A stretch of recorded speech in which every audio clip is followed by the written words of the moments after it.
ಬೆಳಗಾವಿ ಜಿಲ್ಲಾ ಸವದತ್ತಿ ತಾಲೂಕಾ ವ್ಯಾಪ್ತಿಯಲ್ಲಿ ಬರುವ 70,300 ಹೆಕ್ಟೇರ್ ಕೃಷಿ ಭೂಮಿಯಲ್ಲಿ ಪ್ರಸಕ್ತ ಮುಂಗಾರು ಹಂಗಾಮಿನಲ್ಲಿ ಒಟ್ಟು 66,000 ಹೆಕ್ಟೇರ್ ಪ್ರದೇಶದಲ್ಲಿ ಬಿತ್ತನೆಯಾಗಿರುತ್ತದೆ. ಮುಂಗಾರು ಮಳೆ ಉತ್ತಮವಾಗಿದೆ. ಈ ಬಾರಿಯ ಕೃಷಿ ಉತ್ಪನ್ನ ಬೆಳೆಗಳು ನಿರೀಕ್ಷಿತ ಪ್ರಮಾಣಕ್ಕಿಂತ ಹೆಚ್ಚಾಗುವ ಸಾಧ್ಯತೆ ಇದೆ ಎಂದು ಸವದತ್ತಿ ತಾಲೂಕಿನ ಸಹಾಯಕ ಕೃಷಿ ನಿರ್ದೇಶಕರಾಗಿರುವ ಶಿವಪ್ರಕಾಶ್ ಪಾಟೀಲ್ ಹೇಳಿದರು. ನಮಸ್ಕಾರ ವೀಕ್ಷಕರೇ, all India social media union ಟಿವಿಗೆ ಸ್ವಾಗತ. ನಾನು ಗುರುರಾಜ್ ಮಾಡುವ ನಮಸ್ಕಾರಗಳು.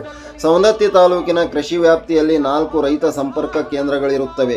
ಜನಪ್ರತಿನಿಧಿಗಳ ಮತ್ತು ಮೇಲಾಧಿಕಾರಿಗಳ ಸಹಾಯ ಸಹಕಾರದಿಂದ ಕೃಷಿಕ ಸಲಕರಣೆಗಳು, ಬಿತ್ತನೆ ಬೀಜಗಳು, ರಸಗೊಬ್ಬರ ಇತ್ಯಾದಿ ವಸ್ತುಗಳು ಸಮರ್ಪಕವಾಗಿ ಪೂರೈಕೆಯಾಗಿದ್ದು ರೈತರಿಗೆ ಯಾವುದೇ ರೀತಿಯ ಅನಾನುಕೂಲತೆಯಾಗದಂತೆ ಕಟ್ಟೆಚ್ಚರ ವಹಿಸಲಾಗಿದೆ ಎಂದರು. ಇಲಾಖೆ ನೇಮಿಸಿದ ನೋಡಲ್ ಅಧಿಕಾರಿಗಳು ಕೃಷಿಕ ಅಂಗಡಿಗಳಿಗೆ ಮತ್ತು ದಾಸ್ತಾನು ಮಳಿಗೆಗಳಿಗೆ ಮೇಲಿಂದ ಮೇಲೆ ಭೇಟಿ ನೀಡುತ್ತಾ ರೈತರಿಗೆ ಸಮಸ್ಯೆ ಆಗದಂತೆ ನಿಗಾ ವಹಿಸುತ್ತಿದ್ದಾರೆಂದು ಶಿವಪ್ರಕಾಶ್ ಪಾಟೀಲ್ ತಿಳಿಸಿದರು. ಪ್ರಸಕ್ತ ಸಾಲಿನ ಪೂರ್ವ ಮುಂಗಾರಿನ ಬೆಳೆ ಸಮೀಕ್ಷೆ ಆ್ಯಪ್ ಬಿಡುಗಡೆಯಾಗಿರುತ್ತದೆ.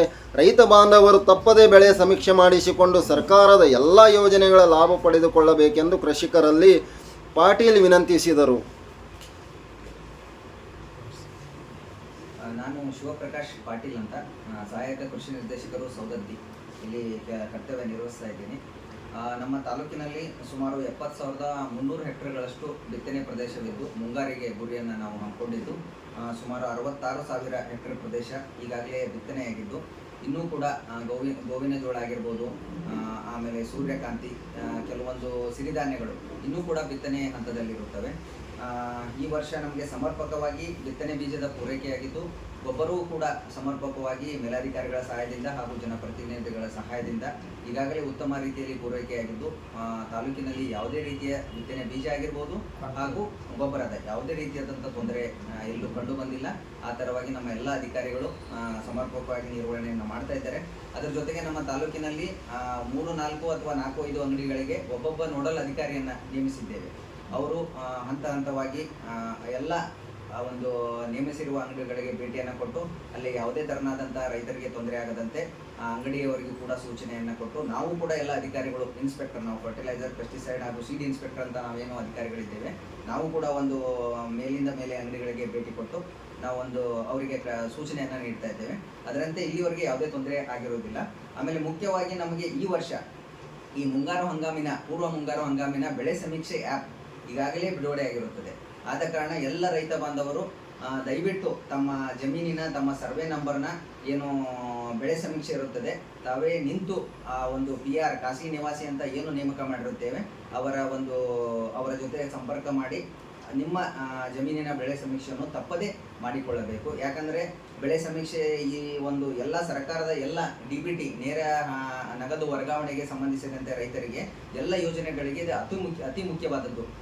ಬೆಳೆ ವಿಮೆ ಆಗಿರಬಹುದು, ಕನಿಷ್ಠ ಬೆಂಬಲ ಬೆಲೆ ಆಗಿರಬಹುದು, ಹಾಗೂ ಇನ್ನೂ ಹಲವು ಕೃಷಿ ಸಂಬಂಧಿತ ಯೋಜನೆಗಳಿಗೆ ಬಹಳ ಪ್ರಮುಖವಾದಂಥ ಒಂದು ಘಟ್ಟ ಅಥವಾ ಯೋಜನೆ ಇದು ಬೆಳೆ ಸಮೀಕ್ಷೆ ಯೋಜನೆ ಅಂತ ಹೇಳ್ತೀವಿ. ಅದಕ್ಕೆ ಎಲ್ಲ ರೈತರು ದಯವಿಟ್ಟು ಯಾವುದೇ ಕಾರಣಕ್ಕೂ ತಪ್ಪಿಸದೆ ಈ ಒಂದು ಬೆಳೆ ಸಮೀಕ್ಷೆಯನ್ನು ಮಾಡಿಸಿಕೊಳ್ಬೇಕು.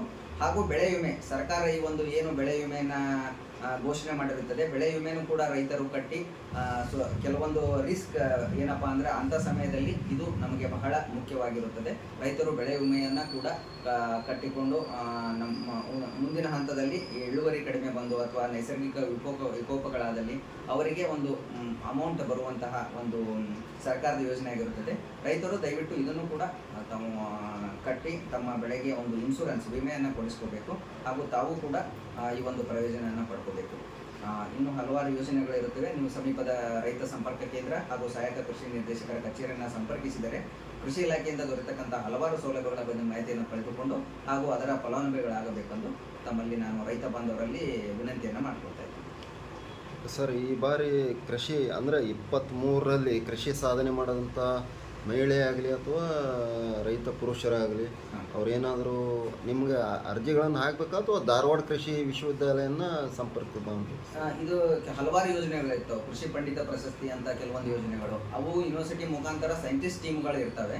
ಆ ತಂಡಗಳು ಭೇಟಿಯನ್ನು ಕೊಡ್ತಾರೆ. ಅರ್ಜಿಯನ್ನು ನಾವು ಮುಂಗಾರು ಹಂಗಾಮಿನಲ್ಲಿ, ಹಿಂಗಾರು ಹಂಗಾಮಿನಲ್ಲಿ ರೈತರು ಅರ್ಜಿಯನ್ನು ಸಲ್ಲಿಸುವ ಒಂದು ವ್ಯವಸ್ಥೆ ಕೂಡ ಇರ್ತದೆ.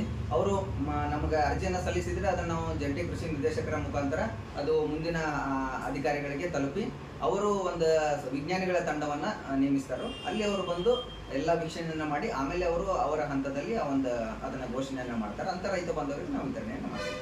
ಸರ್, ಈಗ ಯೂರಿಯಾ ಪ್ಯಾಕೆಟ್ ಹೇಗೆ ಇದು ಮಾಡ್ತಾ ಇದ್ದಾರೆ ಸರ್ ಮಾರ್ಕೆಟ್ನಲ್ಲಿ? ಯೂರಿಯಾ ಪ್ಯಾಕೆಟ್ ನಮ್ಗೆ 266 ರೂಪಾಯಿ ಏನು MRP ಇದೆ, ಅದೇ ಒಂದು ಬೆಲೆಗೆ ಕೊಡಬೇಕಂತ ಕಟ್ಟುನಿಟ್ಟಿನ ಸೂಚನೆ ಪ್ರತಿ ವರ್ಷ ಮುಂಗಾರು ಹಂಗಾಮಿನ ಪ್ರಾರಂಭದಲ್ಲಿ ಎಲ್ಲ ಡೀಲರ್ಗಳನ್ನು, ವಿತರಕರನ್ನು ಕರೆದು, ನಮ್ಮ ಅಧಿಕಾರಿಗಳನ್ನು ಕರೆದು ನಾವು ಅವ್ರಿಗೆ ಕಟ್ಟುನಿಟ್ಟಿನ ಸೂಚನೆಯನ್ನು ಕೊಡ್ತೀವಿ. ಅವ್ರಿಗೆ ಏನಾದ್ರು ಹೆಚ್ಚು ಕಮ್ಮಿ ಬಂದರೆ ನೋಟಿಸನ್ನು ನೀಡಿ ಅವರ ಲೈಸೆನ್ಸನ್ನು ರದ್ದುಪಡಿಸೋ ವ್ಯವಸ್ಥೆಯನ್ನು ಕೂಡ ನಾವು ಮಾಡಿದ್ದೀವಿ. ಯಾವುದೇ ತರನಾದಂಥ ಕೃಷಿಗೆ ಸಂಬಂಧಿಸಿದ ರೈತರಿಗೆ ತೊಂದರೆ ಆಗುತ್ತಂತ ಇದನ್ನು ನಾವು ಜನಪ್ರತಿನಿಧಿಗಳು ಕೂಡ ಅದನ್ನು ನಮ್ಮ ಸೂಚನೆಯನ್ನು ನೀಡಿರ್ತಾರೆ. ಅದರಂತೆ ಅವರ ಸಹಕಾರದೊಂದಿಗೆ, ಮೇಲಾಧಿಕಾರಿಗಳ ಸಹಕಾರದೊಂದಿಗೆ ನಾವು ತಾಲೂಕಿನಲ್ಲಿ ಏನು ತೊಂದರೆ ಆಗದಂತೆ ಕೆಲಸವನ್ನು ಮಾಡ್ತಾ ಇದ್ದೇವೆ. ಕಚೇರಿಗೆ ಎಷ್ಟು RSK?